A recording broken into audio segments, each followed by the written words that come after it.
The rain hammered against the towering glass windows of Cole Media Group as Helen Hart clutched the black leather folder that would either save her mother's life or destroy her own. At 29, she had never imagined herself standing in the marble lobby of San Francisco's most powerful media empire, out to sign away 9 months of her life to a man she'd never met. The elevator doors slid open with a whisper, releasing a wave of Arctic air that made Helen shiver. Then he emerged. Nathan Cole moved like a predator descending from his throne, all sharp angles and controlled power wrapped in a charcoal suit that probably cost more than Helen's yearly rent. Miss Hart. His voice was velvet over steel, those piercing gray eyes cataloging every detail of her appearance. I trust you've reviewed the terms. Helen lifted her chin, refusing to show weakness. $5 million upon delivery of a healthy child? No contact afterward? No complications? The words tasted bitter on her tongue. Precisely. Nathan stepped closer, and she caught the scent of expensive cologne mixed with something colder. You'll live in my penthouse during the pregnancy. My medical team will oversee everything. This is a business arrangement, nothing more.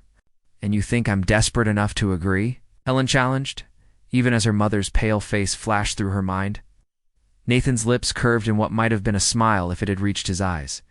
You're here, aren't you? Most women would have run screaming from this proposal. But you're different, he paused, studying her with unsettling intensity. You've looked death in the face. I can see it in your eyes. Helen's breath caught. He was right. 3 months of watching her mother waste away from cancer, of sitting in sterile hospital rooms counting down borrowed time, had changed her, made her harder, or willing to make impossible choices. My mother is dying, she said simply. Money can give her a chance. That's all that matters.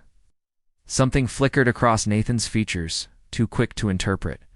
Then we understand each other. He gestured to the contract. Your signature, Miss Hart. Helen's hand trembled as she signed her name, sealing her fate with black ink. When she looked up, Nathan was watching her with an expression she couldn't. Read "Welcome to your gilded cage," he murmured. But I should warn you about something the lawyers didn't mention in those papers. Helen's stomach dropped. What? Nathan leaned closer, his breath warm against her ear. I'm not the only Cole who lives in that penthouse. My identical twin brother Marcus shares the space when he's in town. He's been away on business, but he returns next week. Helen stepped back, her heart racing. That wasn't in the contract. Because it's not relevant to our arrangement, Nathan said smoothly. But Marcus can be unpredictable. Just remember which brother you made a deal with. As the elevator doors closed behind her, Helen couldn't shake the feeling that Nathan Cole had just revealed the first of many secrets that would unravel everything she thought she understood about this contract. 2 weeks into her luxurious imprisonment, Helen had settled into the sterile routine of Nathan's penthouse. Blood pressure checks at dawn, prenatal vitamins with breakfast, scheduled walks in the rooftop garden. Nathan appeared twice weekly for clinical updates, maintaining professional distance like a wall of ice between them. Everything changed on a Thursday morning when Helen emerged from her bedroom to find a man who looked exactly like Nathan standing in the kitchen, making coffee in nothing but silk pajamas. Well, he said, turning with a lazy grin that was nothing like Nathan's controlled expressions. You must be the famous surrogate. I'm Marcus Cole, the better-looking twin. Helen pulled her robe tighter, heart hammering. Mention you'd be here so soon. Nathan doesn't mention a lot of things. Marcus's eyes traveled over her with obvious interest. He told me about your arrangement, but he failed to mention how beautiful you are. No wonder he picked you. It's a business transaction, Helen said quickly. Backing toward her room, Marcus laughed, the sound rich and warm compared to Nathan's measured tones. Is that what he told you? Oh, sweetheart, my brother doesn't do anything without deeper reasons, especially not something this personal. Before Helen could respond, the front door opened and Nathan strode in, his face darkening when he saw the scene. Marcus, you're early. Missed you too, brother. Marcus didn't move away from Helen, his casual proximity clearly meant to provoke. I was just getting acquainted with your houseguest. The tension crackled between the twins like electricity. They looked identical, but their energy couldn't be more different. Nathan was control and sharp edges, while Marcus radiated dangerous charm and barely contained wildness. Helen, go to your room, Nathan said quietly, his voice deadly calm. Actually, Marcus interjected, I think Helen should hear this. Tell her about Sarah. Nathan. Tell her about the real reason you're so desperate for an heir. Nathan's face went white. Marcus, don't. Sarah was Nathan's fiancée, Marcus continued, ignoring his brother's warning. It died in a car accident 5 years ago. She was pregnant with his child. Helen's breath caught. The pieces of Nathan's rigid control suddenly made terrible sense. The baby would have inherited everything, Marcus went on, his voice softening with genuine sadness. But when Sarah died, the company board implemented a new clause. Nathan has to produce an heir by his 35th birthday or control passes to me. He's got 4 months, Helen. 4 months before he loses everything he's built. Hey, shut up, Marcus, Nathan snarled, his composure finally cracking. She deserves to know she's not just carrying a baby, Marcus said. She's carrying Nathan's last chance at keeping his world from crumbling. The question is, what happens when she realizes my brother didn't choose her at random? He's been watching you for months. Helen, ever since you started selling your paintings outside that little cafe near the hospital where your mother gets treatment? Helen stared at Nathan, feeling the ground shift beneath her feet. Is that true? Nathan's silence was answer enough. The desperate artist with the sick mother, Marcus, continued relentlessly. The perfect candidate who wouldn't ask questions. Except now you're asking, aren't you? And my dear brother is realizing he might have made a crucial mistake. Looked between the twins, seeing clearly for the first time.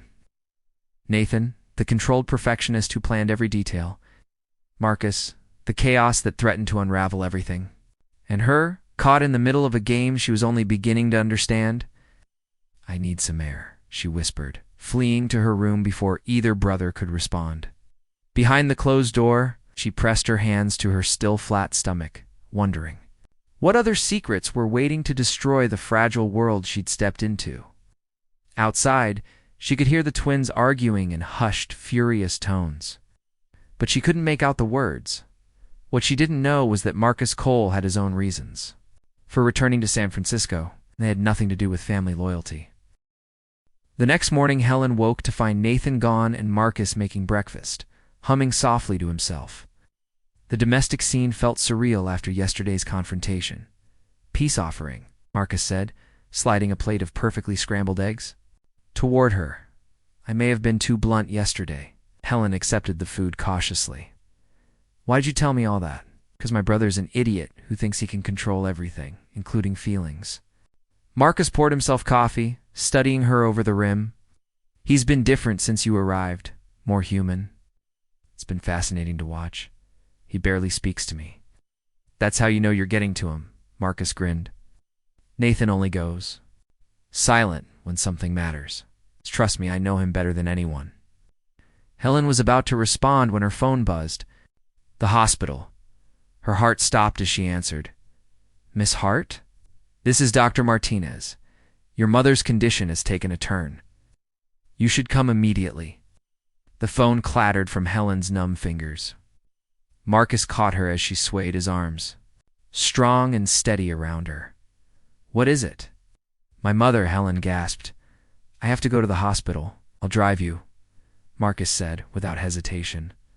The ride to UCSF Medical Center passed in a blur. Helen's hand shook as she watched the familiar streets fly by. Marcus navigating traffic with surprising skill for someone who supposedly lived abroad. How long has she been sick? Marcus asked quietly. Stage 4 pancreatic cancer. 6 months. Maybe less. Helen's voice cracked. That's why I signed the contract. The experimental treatment costs more than I could make in 10 lifetimes. Marcus was quiet for a moment. Nathan didn't tell you, did he? Tell me what? He already paid for her treatment. The day after you signed the contract. The best care money can buy for 2 weeks now. Helen stared at him. That's impossible. The hospital would have told me. Not if someone specifically requested they keep it quiet. Not if someone wanted you to think your sacrifice was the only thing standing between your mother and death. The car pulled up to the hospital, but Helen couldn't move. Why would he do that? Because Nathan Cole doesn't know how to show care. Without controlling the narrative, Marcus said softly, He wanted to help, but he also wanted to keep you grateful and dependent. It's how he operates. Inside the hospital, Helen's world shifted again.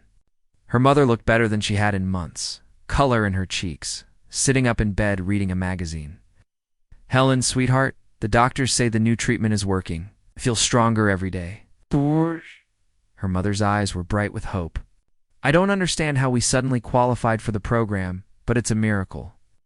Helen hugged her mother, breathing in the familiar scent of lavender perfume, while her mind reeled. Nathan had saved her mother before Helen had even moved into the penthouse.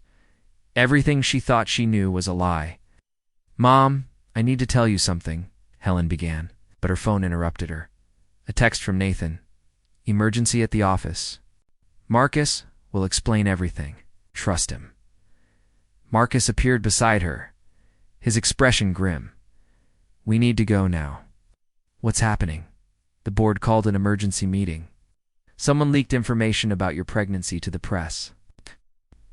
Nathan's. "Fighting for his company? And you're about to become front-page news." As they rushed back to the car, Helen's phone exploded with notifications. Photos of her entering the penthouse, speculation about Nathan Cole's secret baby mama, stock prices, fluctuating wildly. "This wasn't supposed to happen," Helen said, scrolling through the headlines. "No," Marcus agreed, his jaw tight. "Which means someone wants Nathan to fail. Someone close enough to know about the pregnancy. Someone with access to his private information." Helen looked at Marcus, a terrible suspicion forming. "Someone like you?" Marcus met her eyes in the rearview mirror, and for the first time since she'd met him, his charming mask slipped entirely. "Helen," he said quietly, "there's something else you need to know about why I really came back to San Francisco." The silence stretched between them as Marcus pulled into an empty parking garage. His hands white-knuckled on the steering wheel. "I leaked the story," he said finally. "But not for the reasons you think." Helen felt the world tilt. "You betrayed your own brother?"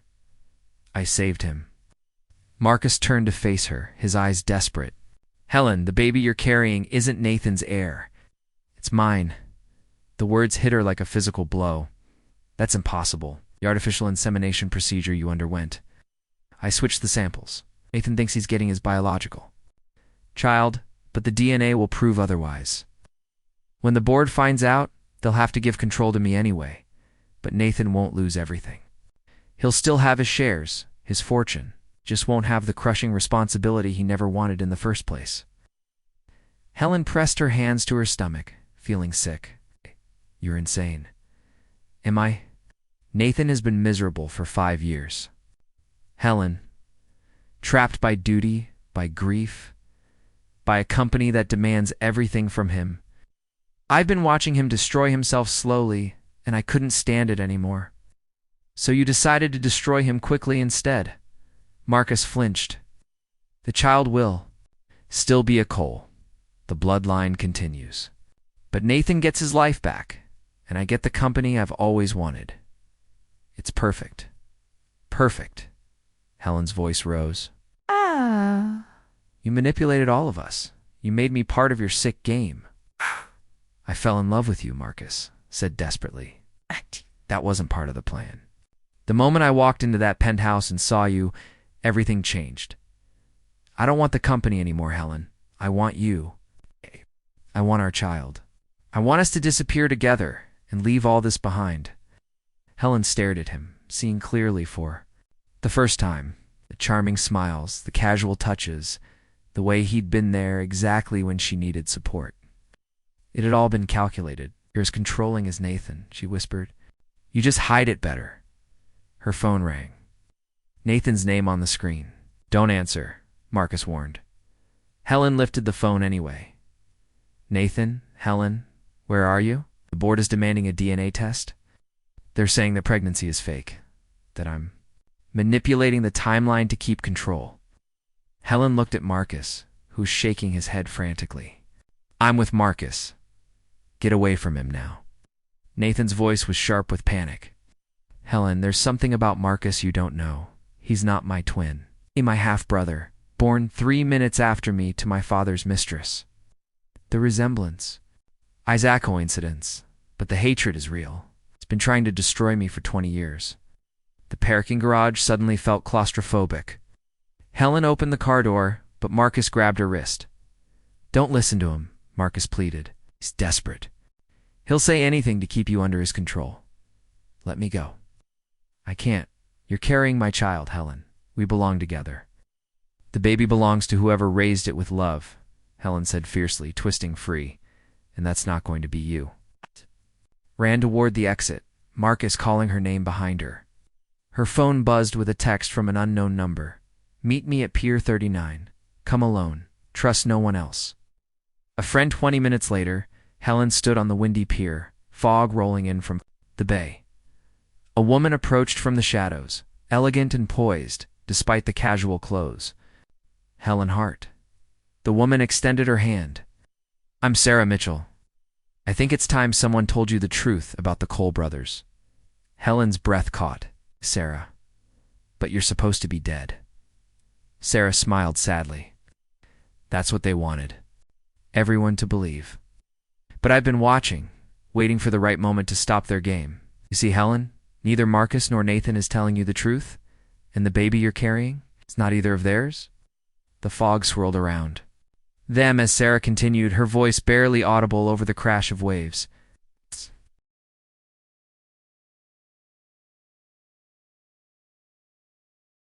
Helen staggered backward, the pier spinning around her.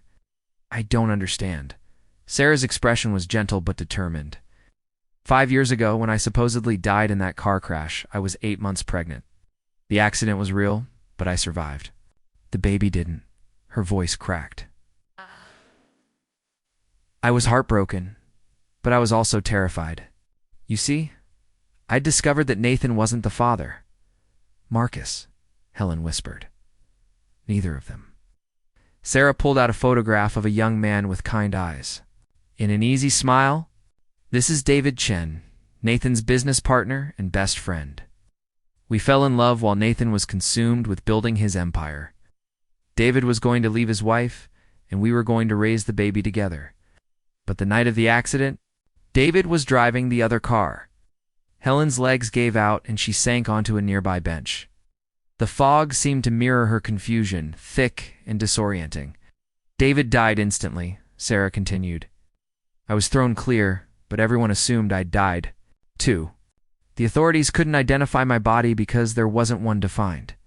Nathan was so consumed with grief and guilt, he never questioned it.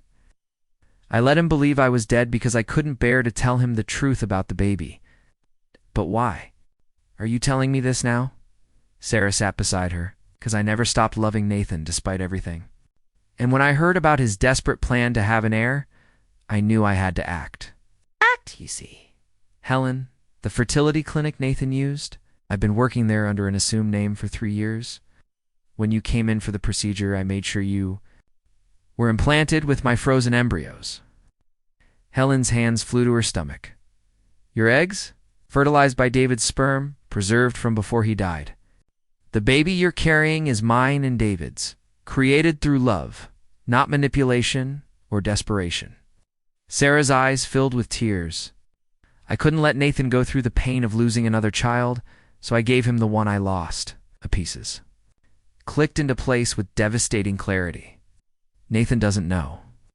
No, and Marcus's plan to switch samples failed because there were no samples of his to switch. He thought he was being clever, but he was working with my genetic material all along. Sarah smiled through her tears. The DNA test will show the baby isn't biologically related to either brother, which means the board's inheritance clause becomes null and void. Nathan keeps his company not because of bloodline, but because the clause can't be enforced. But you're going to tell him the truth? I'm going to tell him everything? About David? About the baby? About why I let him believe I was dead? It's time to stop hiding. But Sarah took Helen's hands. But first, I need to know what you want. Baby is legally yours to raise, Helen. I gave up my parental rights the moment I used your body to bring my child into the world. Helen looked out at the churning bay, watching seagulls dance between the fog banks.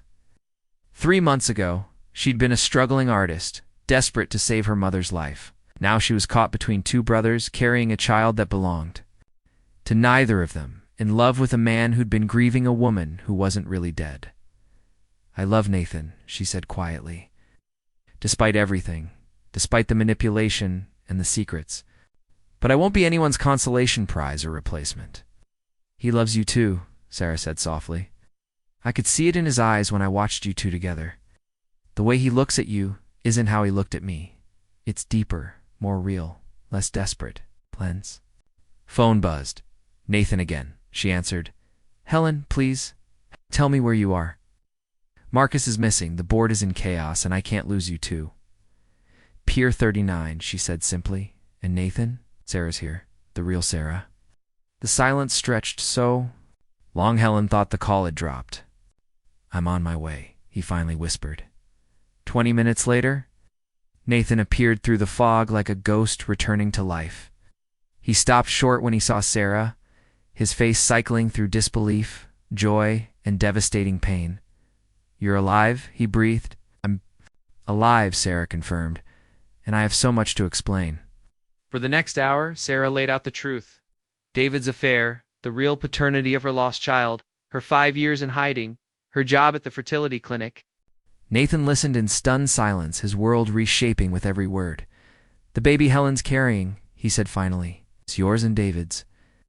"Yes, which means she's free to choose her own future, and so are you." Nathan looked at Helen, his gray eyes vulnerable in a way she'd never seen before. "I manipulated you. I paid for your mother's treatment before you even knew you needed to earn it. I've been controlling this situation from the beginning." "Yes, you have," Helen agreed. "But you also saved my mother's life. You gave me a safe place to live. You showed me kindness when you thought no one was watching." She stood, walking to him. "The question is, what do we do now?"